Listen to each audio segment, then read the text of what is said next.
Hello, hello. It is time to turn your notifications back on. It is ULG De La Ray, ULGK, and ULGJ, and welcome back to the group chat. It's time to check in, y'all. It's been a lot of juicy things happening that I would love to jump into. So first off, I just want to give a quick update for Tia from Real Housewives of Potomac. Also, do y'all know who Kendall is? Yes, but I have not seen him in a while. One of his videos popped up on my timeline, and he kept calling Real Housewives of Potomac rope, and it was taking me out. He was like, "Y'all keep asking me, why don't you watch rope?" I was crying. So anyways, Tia. So the Real Housewives of Potomac reunion part 2 has come out, and I knew they were playing in my face. When they had her crying, they edited that from some different part. Because she did an update about her husband. She said everything was fine. She said that he's been doing less of the chores because there was a scene where she called him the nanny and he kind of feels a way about it. So she was like, some stuff he like won't do to make her like help out, but like they're cool. He just does it to be like funny, petty. I hope it stays right there because I'm like, if it ain't broke, don't break it. I'm not gonna call my man nothing. Yeah. And benefiting from it, like, nah, And she was trying to say, like, the way our love language is, like, roasting each other, basically. And we were like, okay, but you know he was going to feel some type of way. And we called him the damn nanny. On national television.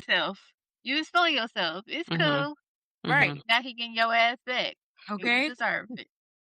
How do y'all feel about that? People who like to roast each other in their relationships. I'm not a fan. If it's like playful and you can do some like name calling and stuff and the person genuinely doesn't like take it wrong, I feel like that's okay. But if you are in a committed relationship, I just think that like you know each other so well and you can press buttons that nobody else can press to the point where like I wouldn't even go there. See, I wouldn't even think to take it that serious, you know? And see, I think I'm just too sensitive because I'm gonna be like, you laugh a little bit too hard. Was it that funny?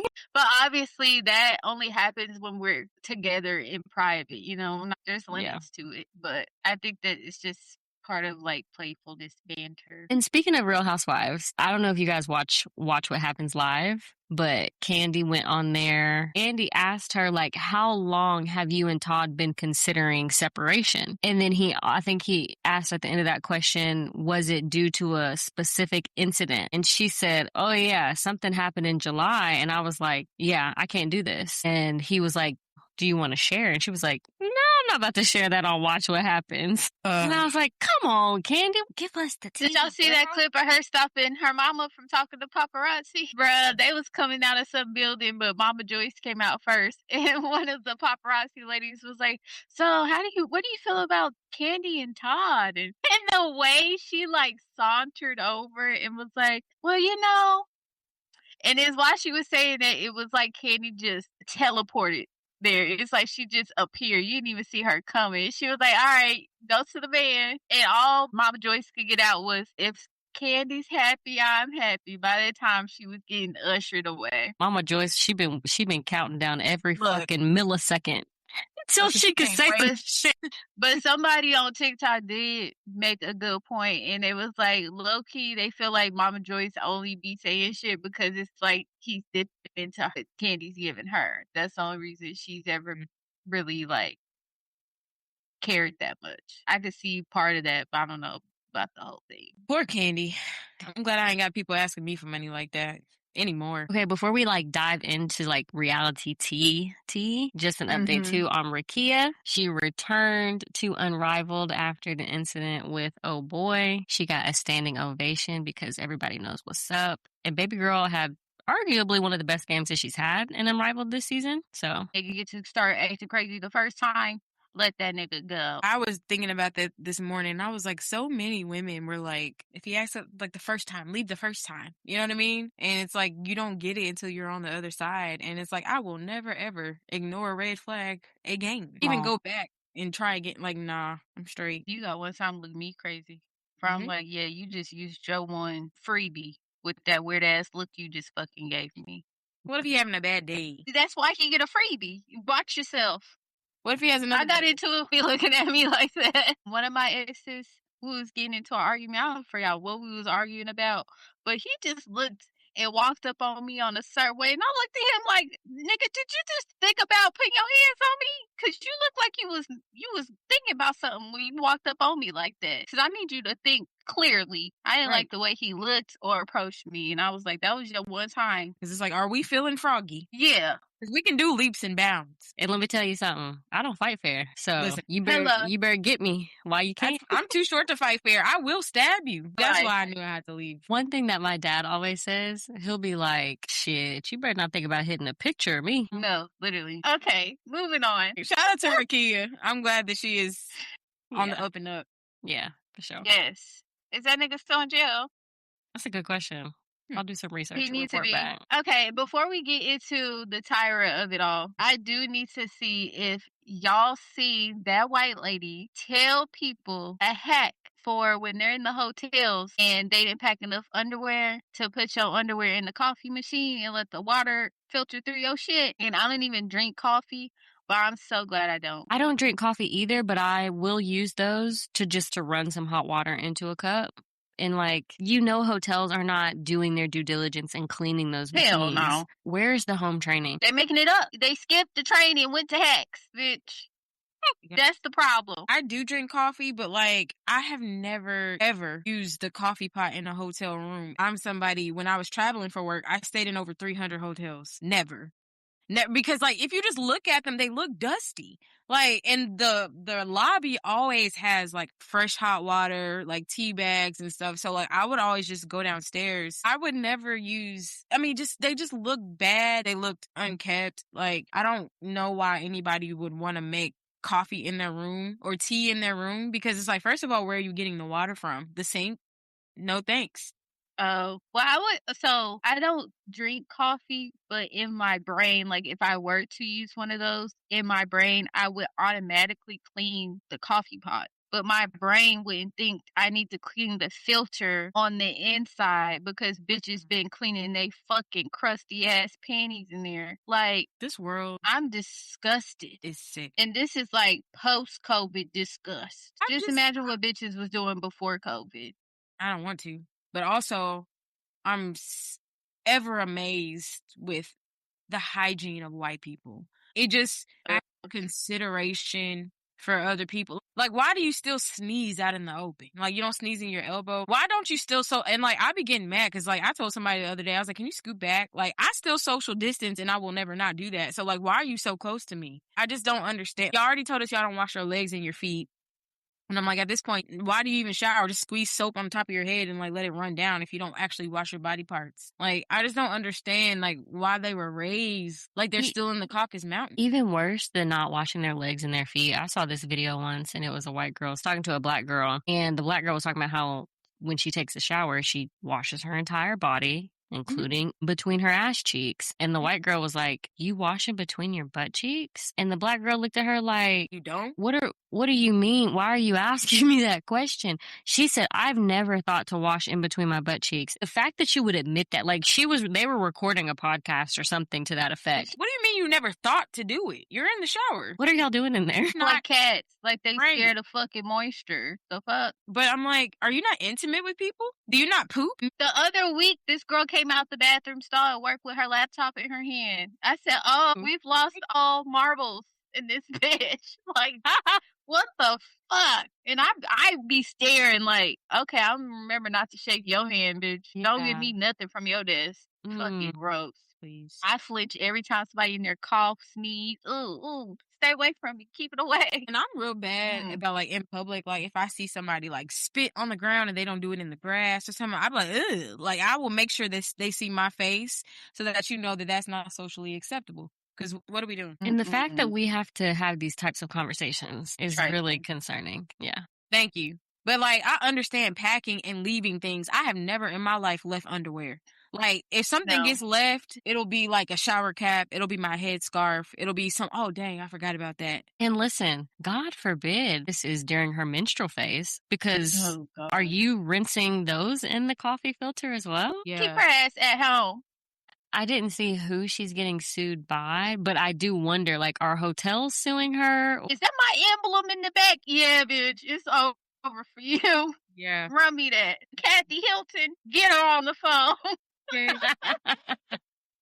Some stuff is just nasty. As hell. Lazy as hell. All right, y'all. It's time to talk about hot ice cream. You want to be on top? Okay, so Yeah. as the model, De La Rey, Okay, hot seat. what are your hot takes? I'm Hot just gonna ice give it cream to you takes. rapid fire. Where was Jill Ben Simone? Okay, I had to hear that.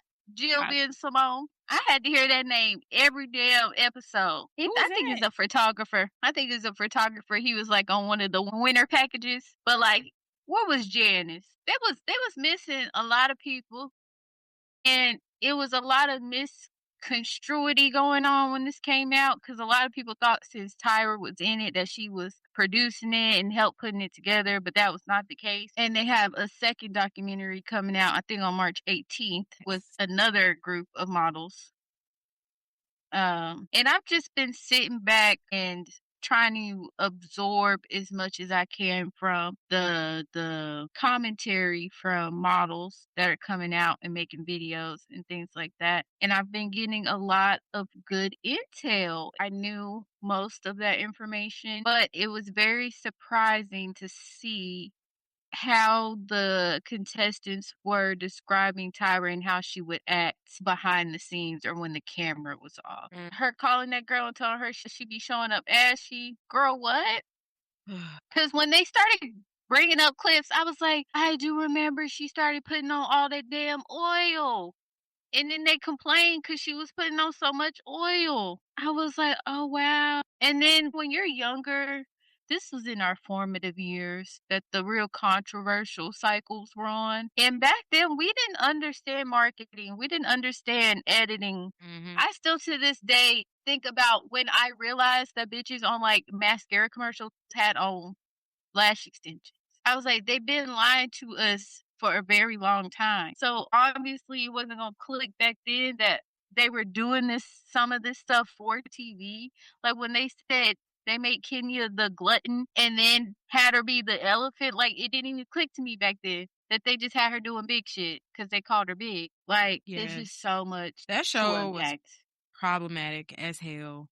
And then what got me was just, well, for one, the girl whose mom had gotten shot, and then they made her do like the gun violence shoot. First of all, how dare you? Like that something about that really bothered me, just like playing on people's trauma like that. And not even just trauma like, oh, sometimes we didn't have enough food. You know what I mean? And we just had to make it work. Cause I mean, a lot of us can relate to that, but like, her mama got shot and you made her act as like a crime scene victim. And it's like when you think about certain stuff like that, it's like, yeah, they were making reality TV. And this was like during the Wild Wild West when they didn't have no type of regulations or nothing.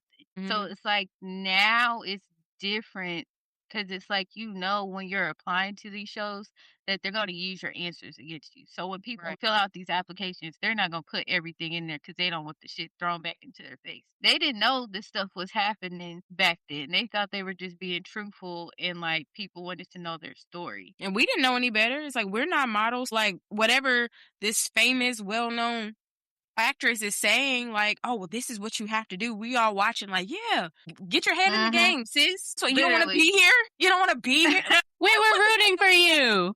We were all rooting for you. Like, what the fuck do we know? I wish Tiffany had come on and given us more of the tea. Like, I want to know, for them to say, and even for Tyra to say that she went too far in that moment and that the lawyers had to be on set the next day. What did sis say? I want to know. Well, she did an interview and basically said that she alluded to saying something like, I can send you back home to go sleep on the dirty mattress on the floor with your son. Like something like that. Damn. I thought it was crazy. Like when all the controversy started, they were talking about how they didn't really get food and they kept passing out and stuff. And I remember girls passing out on the show, but I thought it was just because they personally were trying not to eat and to lose weight. I didn't know they was getting fucking starved. And that when they were doing those eliminations, that they were standing up there for like 6-7 hours without getting breaks and shit like that. Like that's insane. Going back to what Kayla said about the photo shoot with the young woman whose mother was paralyzed from being shot, even them also doing a photo shoot of switching people's ethnicities. And I remember that photo shoot plain as day. For you all to have done it a second time, knowing good damn and well after you did it the first time that maybe we're pushing the limits a little too much. And then the second time was much later, so much more current to where we are now, is concerning. And then also for them to do a photo shoot with people who are unhoused in the background. Did you all pay those unhoused people? And that photo shoot, I remember that photo shoot that they had to do in the graves because one of them girls, like best friends, committed suicide like the day before or something. She was like Yes. breaking down on the side in the grave while she had take her pictures and stuff. They literally was setting them up for stuff that they knew would get airtime, which is reality TV. This is my thing. When I finished watching it, it was like, okay, obviously I'm disappointed in Tyra. Like, if you're gonna take that role model role, then you have to live up to it. You can't take on a role model role and just do it for the look of it and then behind the scenes be a fucking bitch. Like that's not how that fucking works. But I don't think she deserves all the blame for all the fucked up shit that happened. Part of this kind of feels like a let's shift blame tour almost for the Jays and Nigel. Love them to death, but I do feel like they did not take accountability for their parts. It's like y'all can sit there and talk about how much Tyra hasn't taken any accountability, but have you taken accountability for your part? Because saying that you're doing it because it was your job or because Tyra told you to is the same thing that Tyra's saying. So how are y'all different? Because half the time, Mr. J, you was on set and Tyra was not. So you had the ability to speak up and say something, but you put your job above your morals and the health and well-being of other people. Nigel, I didn't realize that you knew you was there for eye candy. I thought you actually kind of knew what you was doing. So now that I know that you was literally just there for looks and you didn't contribute to bullshit, but to these fucking afterthought interviews, because it's the most I've ever heard you talk out of 20 some cycles. And then Miss J, you know what? I can't really be mad at Miss J because she kind of been the same throughout everything. She talked to everybody the same way. She treated everybody the same way. And I don't ever remember her treating somebody like unethically or being around when they're getting treated that way. So I'm not gonna put too much on her, but the mother too can save it with the sob story. Y'all right there with Tyra and Ken Ma. And I don't know if you guys saw that Kelly Catrone, she had made a post and she was like, let's not get it confused. Mr. J was a makeup artist at a Mac counter in a Macy's. Tyra elevated you. And what have you done? You have come out to shit on her. So respectfully, fall the fuck back. Because to your point, when Kenya expressed discomfort about oh boy touching on her during that photo shoot, Mr. J, she expressed that concern to you. Tyra wasn't on set. And then you have the nerve to sit here and tell us that she was being unprofessional by doing that. Now, I do agree with you that all of the blame should not be going on Tyra. I also understand how Gen Zs, they want to be little social justice warriors for everything, and I think that's cute. However, this is the fucking industry. Tyra's goal was to give people access who didn't have access, and that's what she did. Now, whether it panned out the way people wanted it to or not, that's a different story, but that's also life. This industry didn't start with Tyra, didn't stop after America's Next Top Model went off the air. So she was exposing what a lot of women are still signing up to be a part of. She just didn't have to contribute to the bullshit. That's what I think everybody's saying. Like, bitch, you could have showed it without doing your own traumatizing the people. That's fair. And see, I wonder too, though, because Tyra like stepped into the modeling world so young, I also wonder if there's a part of her that's desensitized to the environment and to the toxicity. And she's just like, oh, this is just what it is because I mean, arguably, let's say if she got into modeling when she was 10, 11, 12, those also formative years. So it's like, oh, this is just what it is. This is how it is. So like people have to learn how to deal with it. And you know, when you continue to expose someone to a situation, whether it's toxic or not, they're going to start thinking of that situation as normal. Somewhere where she definitely should have done better and done less was Shandy. That was fucked up. Okay, I'm gonna start with she was 16 when she started modeling. I think when Tyra started modeling, the other models hazed her and she took hazing the new people in to a different extreme. And it's like, if you're not okay with how you got treated, why are you going to turn around and treat people even worse than how you got treated when you started? That doesn't make any fucking sense. So, when you know something's not right, everybody has the willpower to speak up and say when something's not right. You don't have to go along with shit. So the people who recorded it, y'all made a choice to stand there and record the shit. Cause I don't think at that time we had like the cameras that you can just hook up in the corner and it's not like operated by someone. I think people are actually in there standing with big ass cameras recording this shit. Because even she described when she called her boyfriend that they were in there and came up to her and apologized. Like, y'all didn't have to do that. Tyra talking about production isn't her territory. Well, bitch, you are the executive producer, creator, and host. Then you went from one scene saying that production is not your territory, and then the next scene you were saying, but I really got into editing. I know editing, and I can do this with editing. So I'm pretty sure you saw the final cut before it was supposed to go out. You didn't just watch the episode for the first time when it came on TV, bitch. So you knew that that shit wasn't okay. And then for her to, however many days later, to pull the girls and then talk about how her boyfriend who cheated on her, and then she looks at Shandy and is like, oh, so you cheated on him? Bitch, not. If they're there and they know that you know things, why are you gonna come in and act fucking clueless and then sit there and try to basically guilt me in like a third party story? It's fucking crazy. And about that type of situation. Like, guilt me about, yeah, I had an extra slice of cake tonight. Guilt me about, yeah, I had one too many glasses of wine. Don't guilt me about me, quote unquote, cheating on my boyfriend, which from her perspective is not what happened because she was not in her right mind to take part in what took place. I don't have nothing for Tyra. I don't. Like, I don't care what age she started modeling. I don't care about people's, like, their careers being a risk. Like, seeing those girls, like, their tears is enough for me to be like, F all y'all.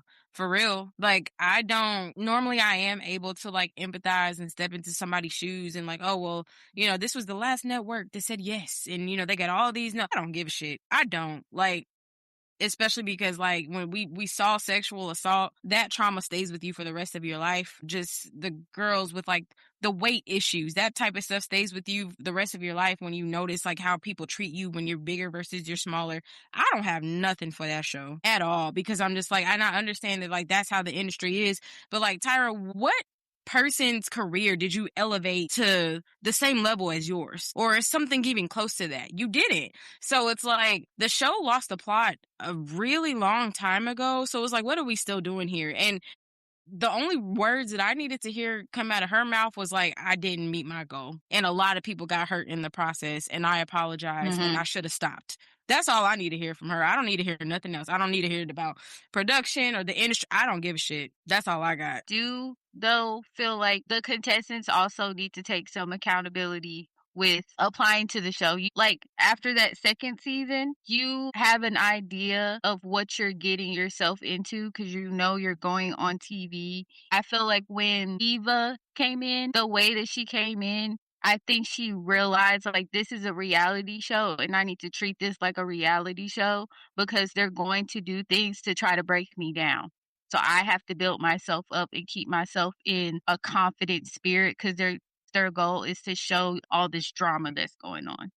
But like at the same time, like to me, the blame is solely on the people who let them sign up just to exploit them. Like if they really thought, and especially because like if you've never been behind the scenes of like the modeling industry, like which most people haven't, you don't know what you're signing up for. All you know is that like these people are telling me this is how it is. And how they're saying how it is my trauma is on Front Street for people to see me at my weakest moments. And on top of that, it's edited to make it seem like it's 10 times worse than what it is. And that's not what I meant. That's not what I said. And it's like, I'm trying to do the best that I can to stay with it. But it's like, how much were they supposed to take? Especially when I don't want to be like, because they're all adults, but like the actual seasoned adults in the room were the people behind all the stuff. Like, I empathize more with them versus somebody like Tyra, who is just like, oh, well, this is how she thought it was, or she started modeling. I don't care about that because you did it to them. It's one thing to be traumatized yourself and to have overcome that, but but to put hundreds of girls through,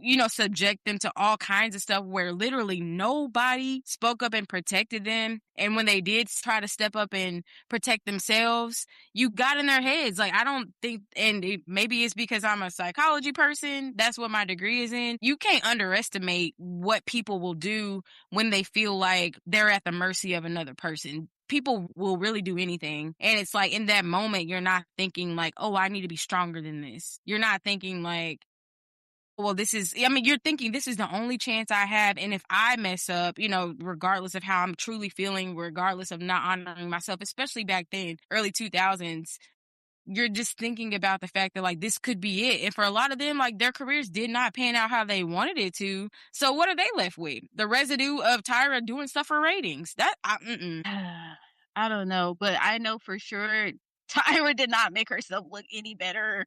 She did not. I don't know what the point of was her showing up and even doing the documentary. She didn't add any context to anything. Even the photo shoots that they did on the show, like to us when we're watching it on TV, it's like, oh, this is cool. But like in reality, them pictures, what is you finna do with the pictures? Like y'all in the Sahara dressed up as fake animals with Lubriderm bottles. Like what? What Lubriderm commercial you seen look like that? Moisturization. I don't know. You dry as the desert, but you can stay moisturized with Lubriderm. I get the concept. Yeah, not in no portfolio today. That's not gonna work. Those are pictures for your Instagram grid, and that's it. If that. MySpace, maybe. MySpace. Oh, wow. Well, I guess we'll go ahead and get into Lover's Lane. This week, we are going to be talking about friendship, making friends as an adult, having friends of the opposite sex.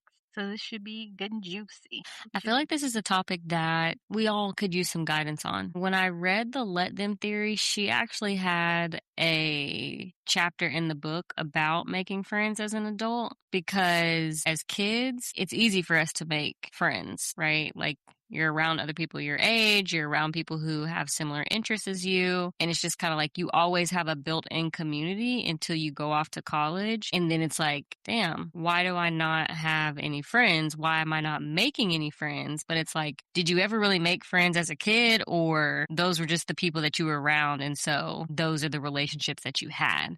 You never really had to make friends K through 12 because those are just the people that you were in close proximity to during those times. And when she said that in the book, I was like, damn, that is real. So as 30-year-olds who know, Kay, you just recently moved back home, but like, I don't even know how many of your childhood friends are still in the area, but like for 30-year-olds who are out here living life in places that are unfamiliar to where they grew up, it's like, yeah, how do you even go about making friends? It's so awkward. I'm home now, but I did move out and stuff and like lived in other places besides here.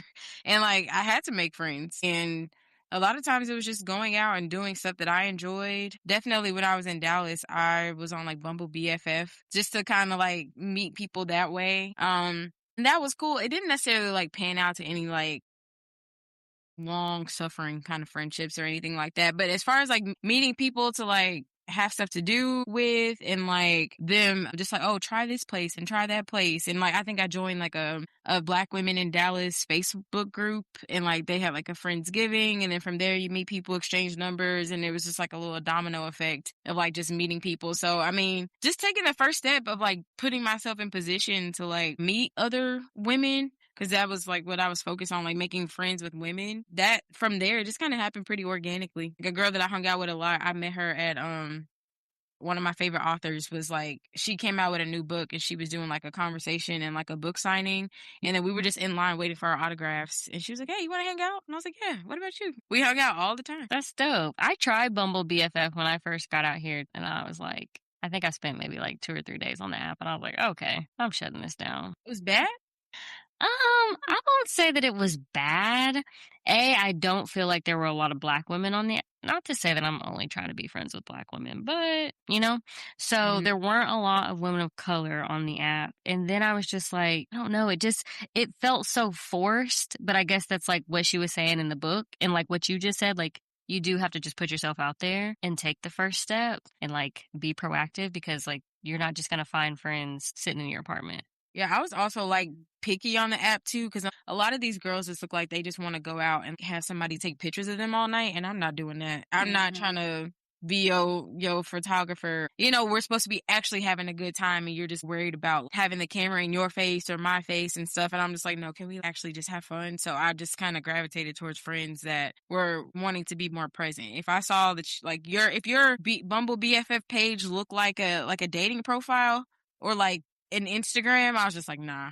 You and that's probably judgmental of me, but I was like, you probably don't have much substance and I'm not into that. So when I finished reading that book, it was like at the end of December. So I was like, okay, come January, I'm going to put myself out there and I'm going to reach out to people because as she said in the book, you take the first step. Most often people are feeling the same way that you're feeling in terms of like finding community and making friends. So focus on what you can control, which is you. If the connection doesn't go anywhere or if they turn you down or reject you, then it's like, okay, well, that's not a friend. And like just keep it moving. So I did do that when I got back. I reached out to one of my Pilates instructors and I was like, you want to go get coffee sometime? And she was like, sure. And I was like, oh, okay, cool. Now that was in January and we haven't gone to get coffee yet, but I'm hopeful. Is it the one that taught the class when I was there? No.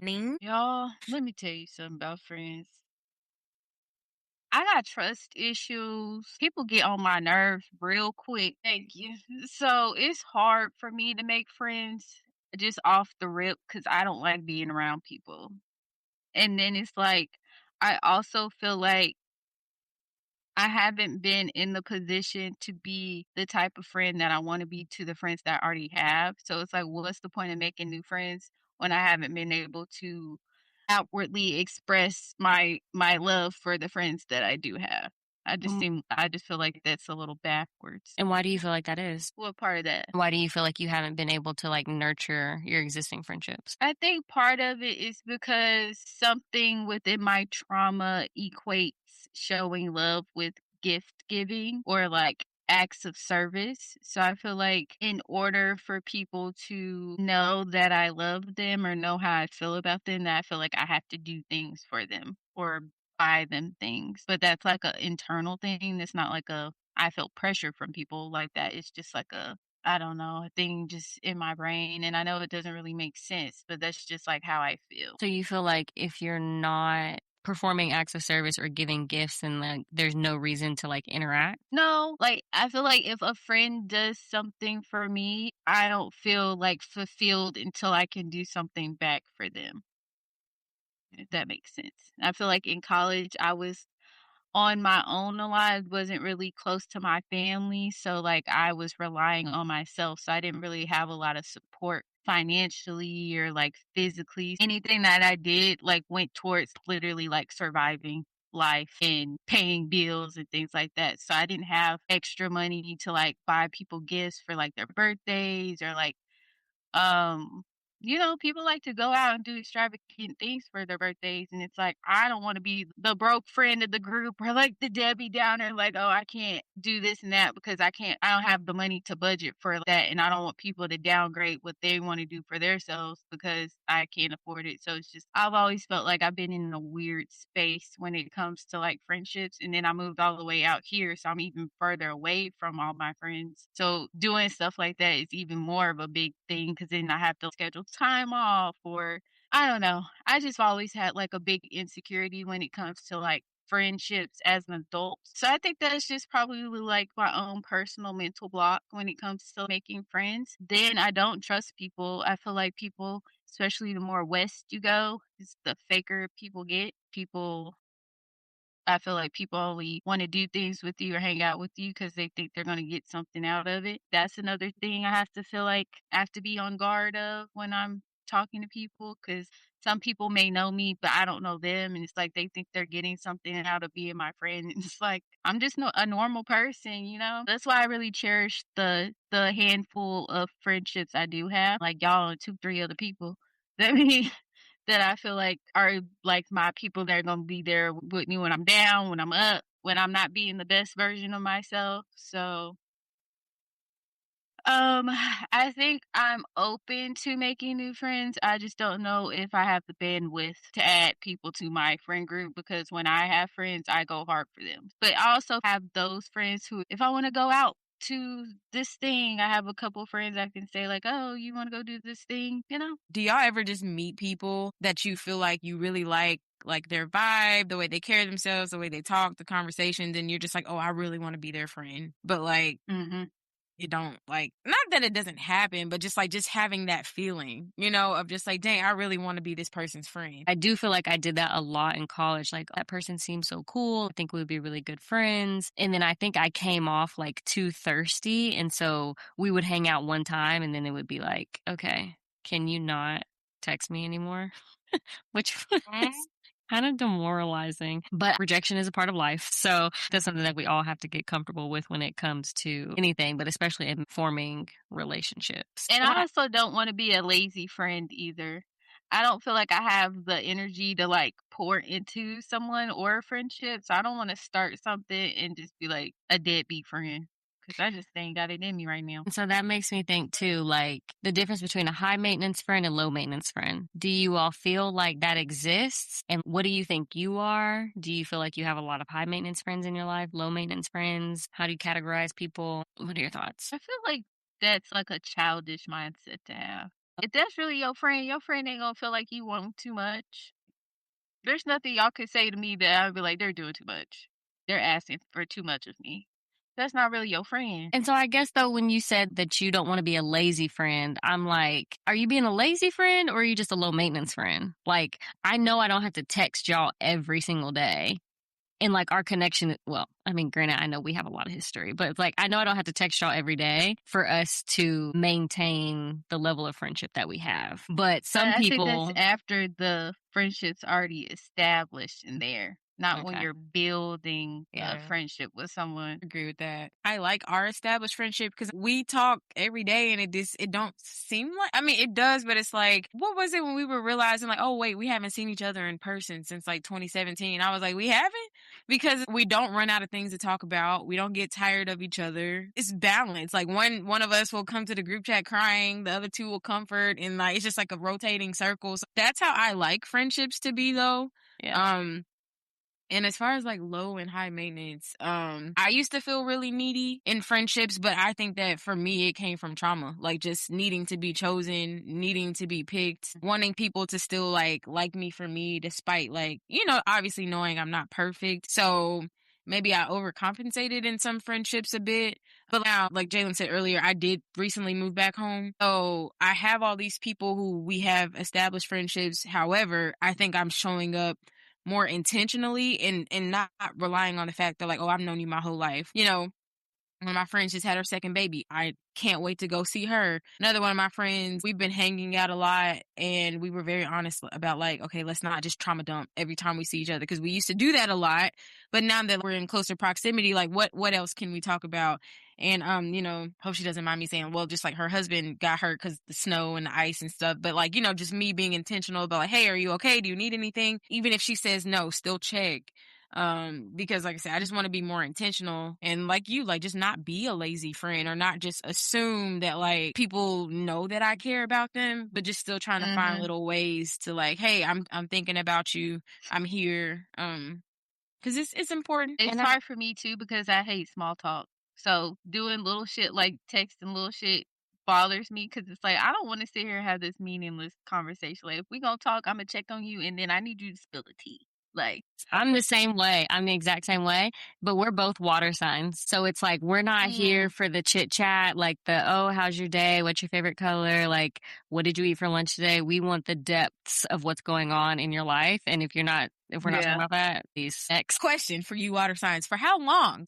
You know what I mean? If you are establishing like a friendship or some kind of connection with a person, isn't some of that required just a little bit? Because if somebody doesn't feel comfortable just like sharing all of that, I don't want them to feel that way. Like they have to, you know? No, when you're building, yes. I'm talking about friends I've been had. Oh, okay. Yeah. Yeah. Hell yeah. But it's like I should do a better job at checking in on people. But I don't know. I feel so disingenuous when I'm just like, hey, how you been? I need something to spark it. Like, oh, I seen that picture you posted. Like, what's going on? Oh, okay, yeah. But I've been good. How you been? Okay. And see, last time I made some new friends, some real new friends, which I've made some new friends since then, but like last time I can remember like making new friends and having like super deep conversations off rip was when I was in Oxford. I saw her back in October.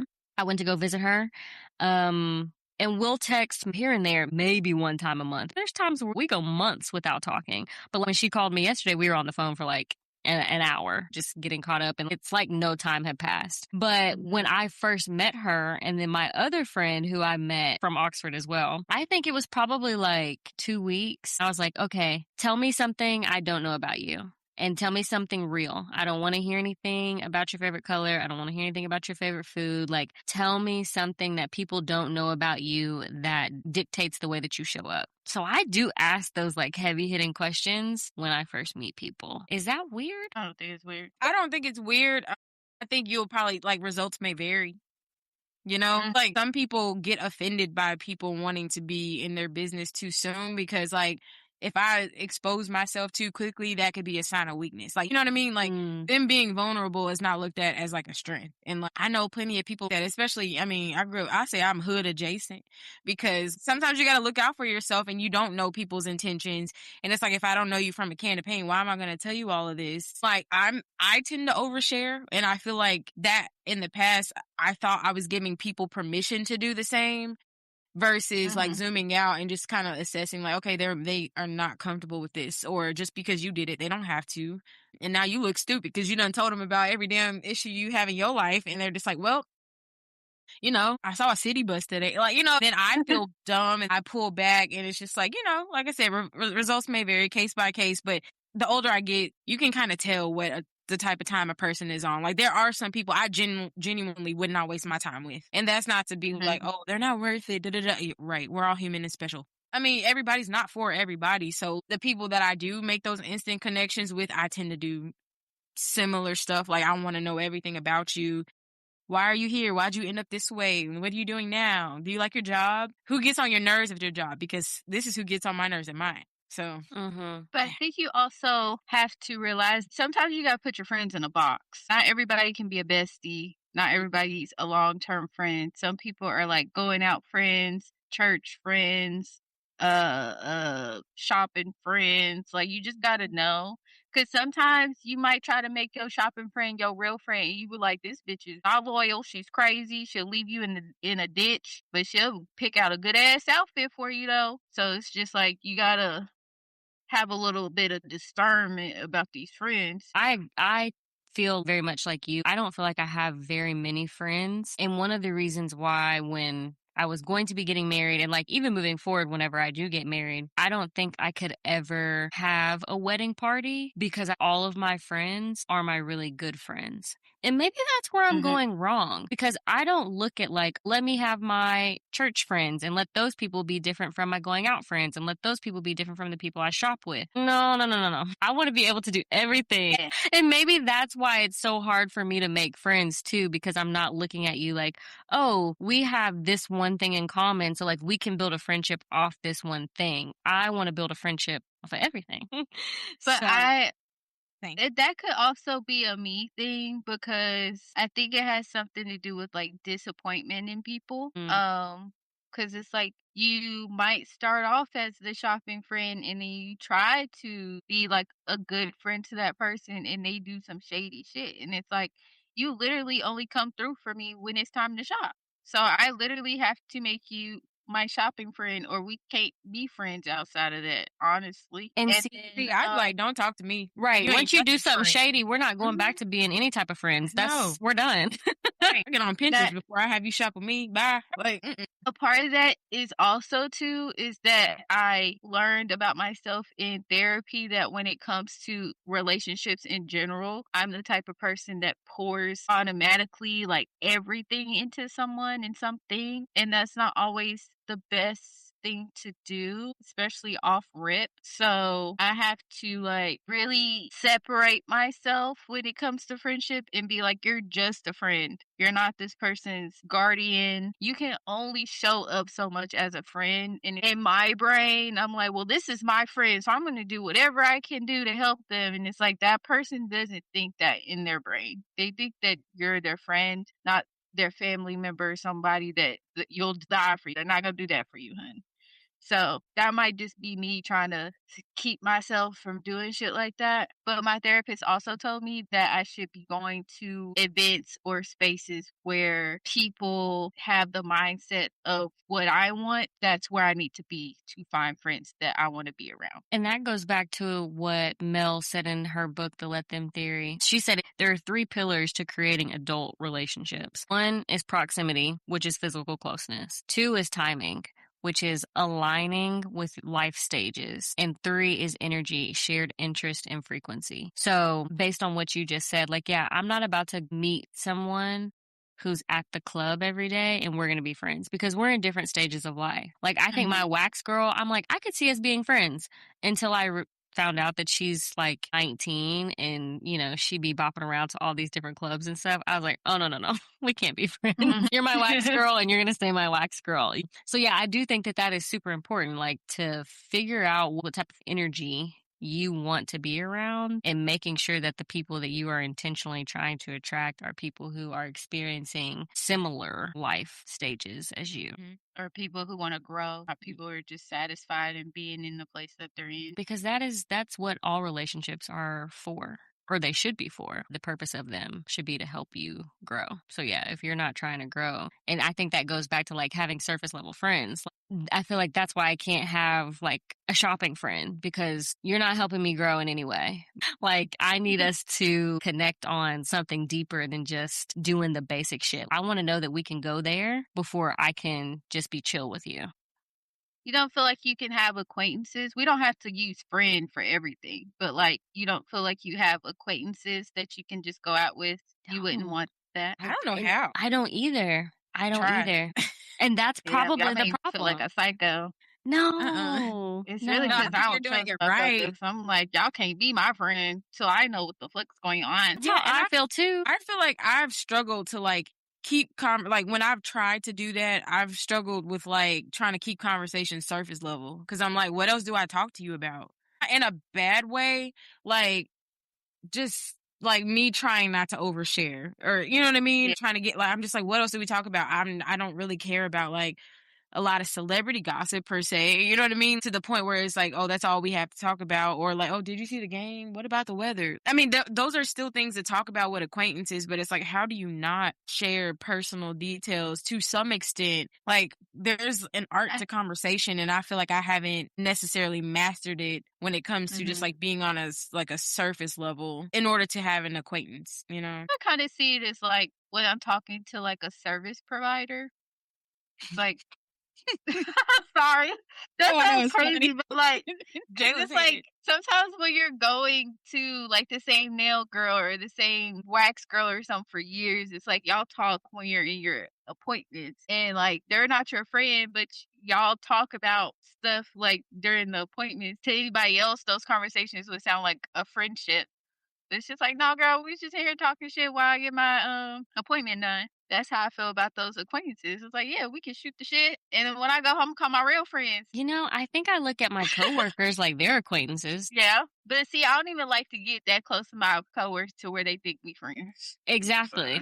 So like I don't even think like on the spectrum of maybe that's the problem. I don't have a spectrum of friendship. It's we're friends or That's we're a not. good word for it. I can't compartmentalize conversations like that. Like, because the stuff I talk about with my wax lady, I'm just like, oh, well, she's in my vagina. So, like, yeah, I'm going to tell her about how so-and-so wasn't shit. Like, you know what I mean? But I tell y'all that we don't hang, but the conversations are very similar, you know? But that's what I'm saying. Just because they're acquaintances don't mean y'all can't have, like, regular conversations. What is a regular regular conversation for me is like Dr. Phil, we gonna come back to you. We gonna come back to you. Cause you be getting in with the journaling questions. Like, all right now, girl, I didn't know I was coming to spill my guts. Wait to exhale. Yeah, I'm trying to think of how to give y'all advice, but I love to talk. I feel like I connect with everybody, honestly. So I do like, too, but like here lately, when people tell me things and I know I don't want to be their friend, like I'll tell y'all in like our actual group chat, I'll say that for there. But when they start saying stuff to me, I think I've been better about letting them say stuff like, oh, such and such, da da da. I'm like, oh, damn. Like, I just do more of that. So it's like, I'm still engaged in the conversation, but I am not telling you how I feel about that person, how I feel about their business, because I don't care. But also, it doesn't have anything to do with me. But I guess it still gives the impression that like we're engaged in some kind of banter, you know? Okay, I just had another epiphany. So in high school, as an adult, when I reflect back on those relationships, I realized they're all fake. Like all of them were so surface level. I think about the amount of energy that I gave to those people, gave to those relationships, thinking that they were deeper than what they were. And they weren't. And also, not just on the people that I was trying to be friends with, but I also was a terrible friend in high school. I was a terrible person in high school, honestly. I was such a fucking bitch. The fact that anybody talked to me in high school is mind-boggling. If any of you all are listening, I deeply, deeply apologize. That is definitely Are you listening, karma. Tyra? This is how you do it. Seriously, because that's karma that's going to follow me into my next lifetime, and I'm fully aware of that. So I think when I transition into like adulthood and making friends, it's like I don't ever want to misconstrue what that was in high school with real friendship. It's like we could talk about basic shit all day long, but like, can we go deeper? And if we can't go deeper, there's no sense in us connecting on silly shit. So do you feel like you guys could do some trial silly friend dates before you dive in?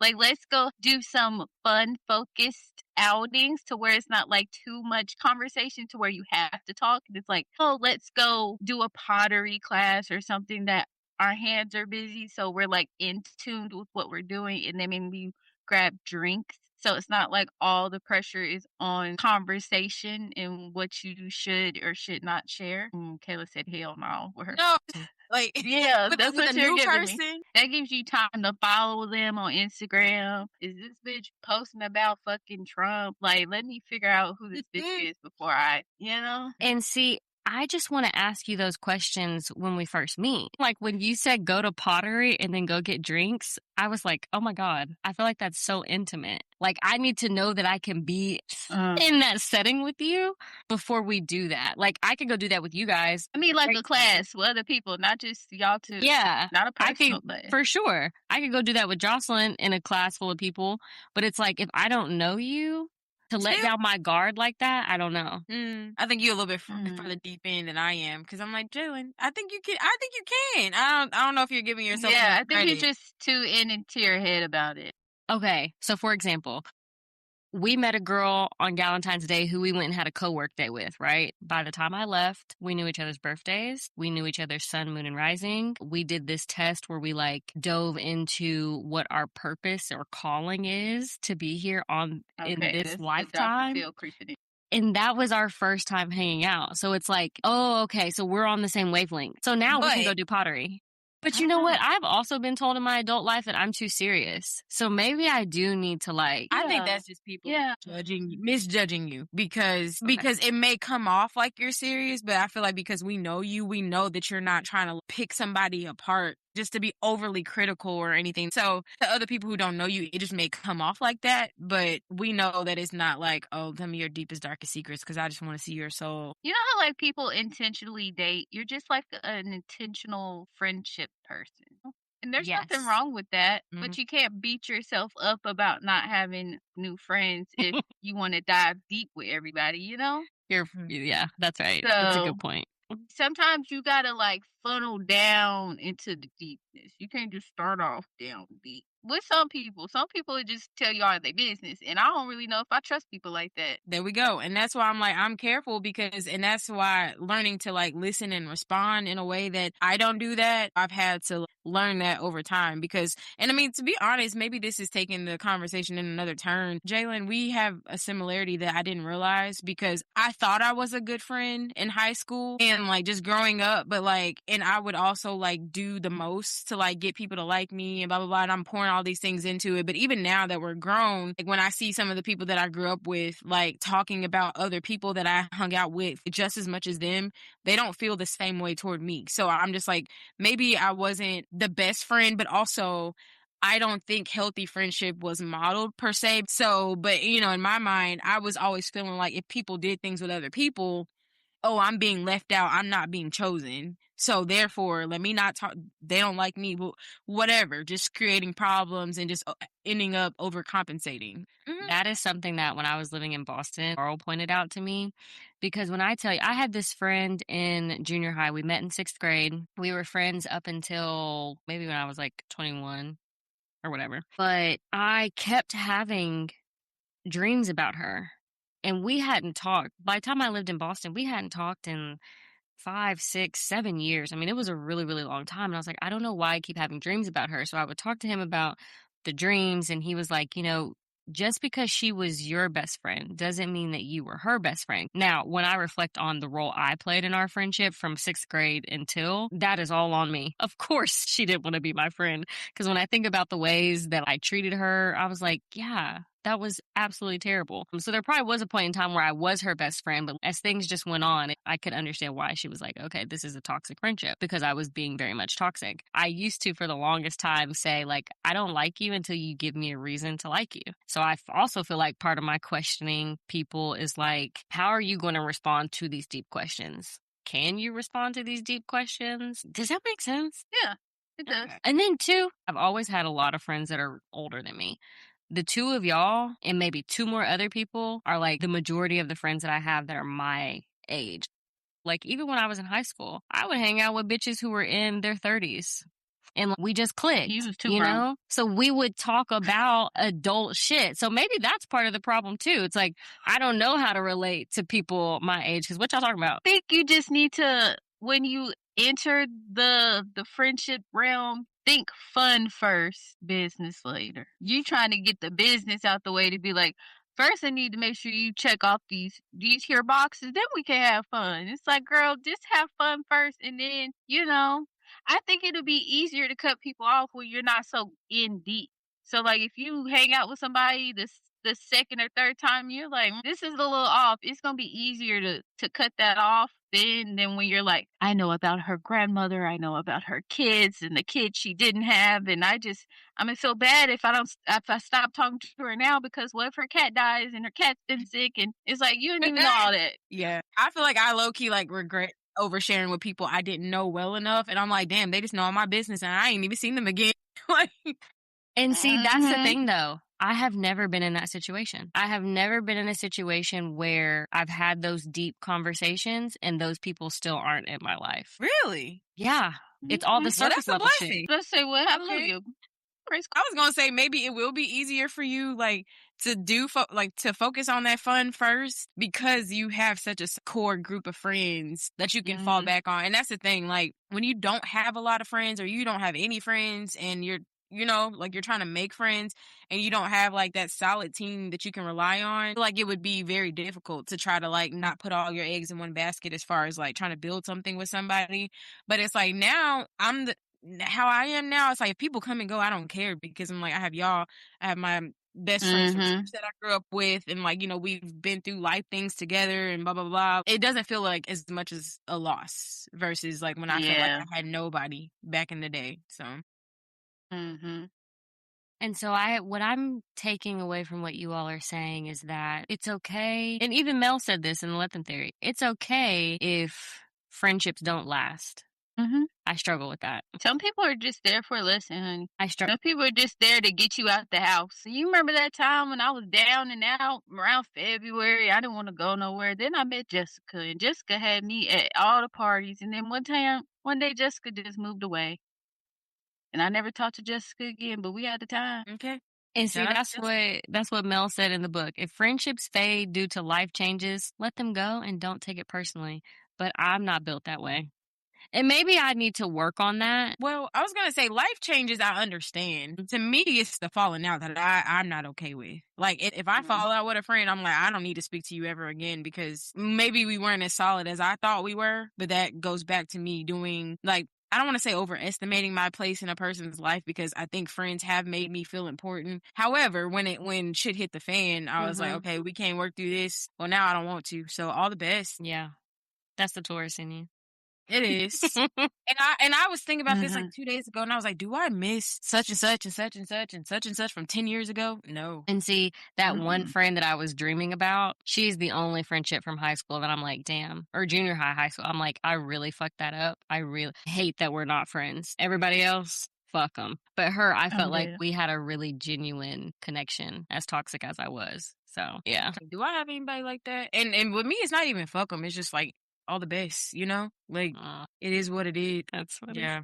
Yeah. That's all I got for them friends. Yeah. You know, and then girls are weird too. And then guys are weird. I don't know if we should even get into that tonight. I think we should do a part 2 for the men's of it all, because the women's is hard enough on their own. And let me tell you, baby, let me just say, these girls out here are weird. They're very weird. Very much like leech energy, like someone's just trying to suck the energy out of you or use you as clout. They're not all like that. It's just very like you said, catty. It's like, if we're supposed to be friends, we don't need to be in competition with each other. Like, I can big you up, you can big me up. Like, it don't have to be weird all the time. In this book I read by Bell Hooks, Communion, The Female Search for Love, she talks about like women finding friendships with other women. And she's like, it's so easy for women to stand 10 toes down with other women when they're going through a hard time. But where are those same women when it's time to like clap for their best friend when they are not experiencing the same level of success? And that is hard to find. My therapist is always telling me that you can't expect yourself out of other people, or you can't do something thinking like, oh, I'm going to do this for them because I would hope they would do that for me. Like, if the situation turned around, I would hope they would do that for me because I'd do it for them. And she was like, you can't do stuff like that. She's like, you can't expect for people to return the favor. You just got to do it and move on. I think that's another thing we have to consider. And I think a lot of that goes into what you guys were saying about pouring into people and not realizing like how they feel about the other side of the situation. Because some people are not going to do the shit that you do for them. It's not worth it. Indeed. In my eyes. Yep. It's hard out here. But going back to something Jalen said, and tying it into our Lover Girl lesson for the week. Community is a group of people who agree to grow together. We only have community if we're making each other better. Can't advance unless we progress. And if you're not doing that, you just have a bunch of acquaintances. And you guys know how I feel about acquaintances. So, to wrap things up, I'm going to keep it short and cute. I have another dear future husband message to put out there for any of my future fiancés that are listening. Don't get on your knee during the event or holiday. I promise you, sir, I will be upset. Okay? This engagement is about us. It's not about St. Nicholas. It's not about freeing the slaves. It's not about eating turkey, and don't get on your knee during somebody else's baby shower, somebody else's wedding, somebody else's birthday. We not sharing events. Okay? It also gives off a little laziness. It's like you didn't take no time to plan nothing. You hijacking Jessica's baby shower. Now what the hell you got going on? Okay? You using everybody here for the holidays. You better go out somewhere. Don't you get on that knee in front of that tree. Get your yeah, just so y'all know, putting that out there. Y'all have been warned. Disclaimer. And if you are to propose this, please come to me and Jalen first so that we can set it up right. Please. Play. They're not gonna steer you wrong. Not for that day. What about you guys? Any thoughts? Any upcoming things we need to look out for? Fuck New York right now because we didn't get to go. Yeah. I don't have any updates. Okay. Well, lovers and friends, it's been a roller coaster this episode. So I need y'all to tune in next week when we finish up this conversation. So thanks for chatting with us. We're putting y'all back on D&D. Bye.